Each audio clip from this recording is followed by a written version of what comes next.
वर्षा, यार इस बार घर की ईएमआई पे कर दोगी? क्यों? मैं क्यों करूं? ये तो तुम्हारा काम है ना। हाँ मेरा काम है, बट यार वो इस बार थोड़ा हाथ टाइट है। कार की ईएमआई भी जानी है, वो 2 महीने में ख़त्म हो जाएगी, उसके बाद में मैं देख लूँगा।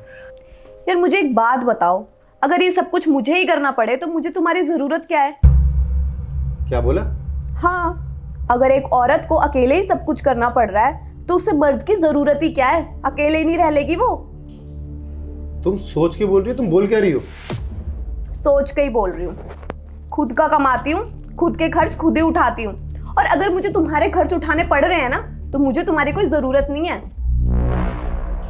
अच्छा, तो मुझे एक बात बताओगी, कितना टाइम हो गया तुम्हें जॉब करते हुए? 1-1.5 साल हो ही गए होंगे। और इन 1-1.5 साल में तुमने कितने पैसे कमा लिए होंगे टोटल? 8 से 9 लाख तो कमा ही लिया होगा। 8 से 9 लाख। और इन पैसों में से कितने तुमने मेरे ऊपर और इस घर के ऊपर खर्च कर दिए होंगे? अब यार मैं गिन के थोड़ी ना पैसे खर्च करती हूँ, मुझे कैसे याद रहेंगी ये सब चीजें? याद नहीं है? चलो मैं याद करवाता हूँ। तुम मुझे एक बात बताओ, तुम इस घर की ईएमआई पे करती हो? गाड़ी की ईएमआई पे करती हो? या फिर तन्नू की स्कूल की फीस पे करती होगी? या फिर जो मेड आती है उसकी सैलरी देती होगी? चुप क्यों हो? बोलो ना, एक काम तो करती होगी। यार ये सब काम मैं क्यों करूं? ये सब तुम्हारे काम है ना, तो तुम ही करोगे ना। मेरे काम क्यों है भाई? घर में तो तुम भी रहती हो। क्योंकि तुम एक मर्द हो इसलिए। अच्छा, मैं एक मर्द हूं इसलिए सारे काम मेरे हैं। तो ठीक है, मैं तुमसे तुम्हारी लैंग्वेज में बात करता हूं। एक आदमी शादी करता है ताकि उसे एक अच्छा पार्टनर मिले, उसका दुख सुख में साथ दे। तुम क्या काम करती हो? मैं तुमसे तुम्हारी लैंग्वेज में बात कर रहा हूं। इस घर में कपड़े धोती हो, बर्तन धोती हो, खाना बनाना आता है तुम्हें? अरे ये सारी तो बहुत दूर की बात है, तुम मुझे एक गिलास पानी तक नहीं देती हो, तो फिर मुझे तुम्हारी क्या जरूरत होगी? चले जाओ कहीं और जाओगी, घर का रेंट देना होगा, गाड़ी के अलग खर्चे होंगे, खाने के अलग खर्चे होंगे, बस तुम्हें घर का सारा काम भी करना पड़ेगा। तो और तुम्हें तो खाना बनाना भी नहीं आता, अलग कुक भी रखना पड़ेगा।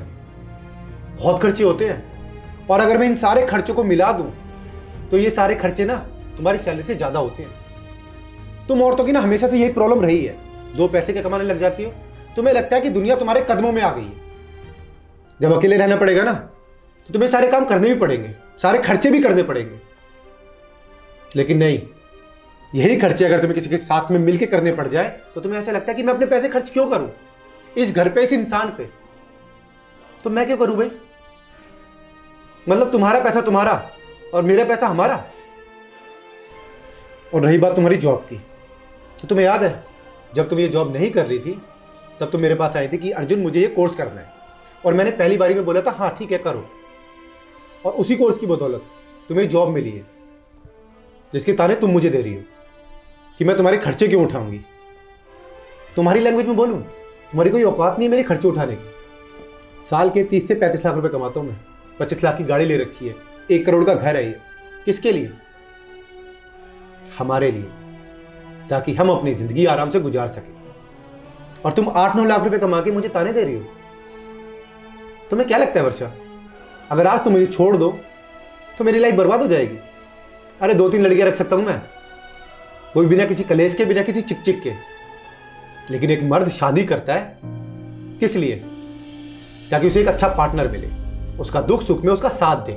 और रही बात कमाने की, तो एक मर्द ना पता नहीं कब से कमाता हुआ आ रहा है, घर के खर्चे भी उठाता है, सब कुछ करता है, लेकिन कभी खर्चों की वजह से कभी किसी हस्बैंड ने अपनी बीवी से नहीं बोला होगा कि मैं तुझे छोड़ दूंगा। लेकिन तुम औरतों ने इसी जनरेशन से पैसा कमाना शुरू किया है, और उसी में से तुम जैसी औरतें जो पैसे की कमाने लग जाती हो, गुरूर में आ जाती हो। और रही बात खर्चे उठाने की, तो साफ और सीधी बात सुन लो, अब से अगर तुम्हें इस घर में रहना है तो बराबर के पैसे खर्च करने होंगे, नहीं तो तुम जा सकती हो यहां से। सोच के बता देना मुझे।